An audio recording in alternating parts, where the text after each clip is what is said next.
আপনারা আজকে আমরা একটা দুঃখের কথা কই। একটা ফোন কিনছিলাম বুঝছেন, কেনার পরে একটা বন্ধুরে কইছিলাম একটা প্রেম করবাম।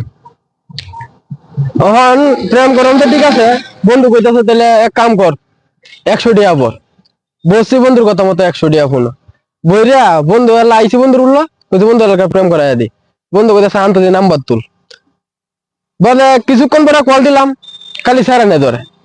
ধরতেই বন্ধু আবার ফোনটা নিয়ে কাটিয়ে দেওয়ার পরে এখন হঠাৎ করে একটা মেয়ে মানুষ দোষে পর। এখন তো দোষে বাদে কথা কথা কইলাম, মেয়ে জিজ্ঞাসা করতেছে যে তুমি আমার কল দিতেছো কেন।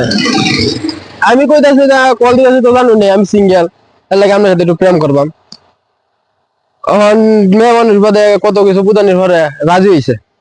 রাজি হওয়ার পরে কিছুদিন কথাবার্তা কইলাম, করার পরে মেয়েটা কইতাছে যে আমার তো বিয়ে হয়ে গেছে। আমি কইছি বিয়ে হয়ে গেছে, মনটা খারাপ হয়ে গেছে আমার। হয়ে গেলে বলে আবার কইতাছে না আমার তো আবার ডিভোর্স হয়ে গেছে। আমি কইছি আচ্ছা চলবো, মনটা খারাপ হয়েছে তাতে কি, মনে হয় যে আমরা তো ডিভোর্স হয়ে গেছে, আচ্ছা প্রেম করি, পরে ডাবারে দেখো আমরা। এরপরে দিন আবার কল দিছে, কল দিয়ে কইতাছে আমার তো একটা বাচ্চা আছে। এটা শুনে তো একটু মনটা খারাপ হয়ে গেছে।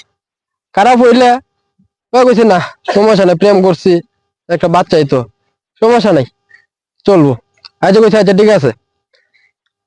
এরপরে কিছুক্ষণ পরে আবার একটা কল দিয়ে কইতাছে আমি তো মেয়ে না, আমি তো ছেলে।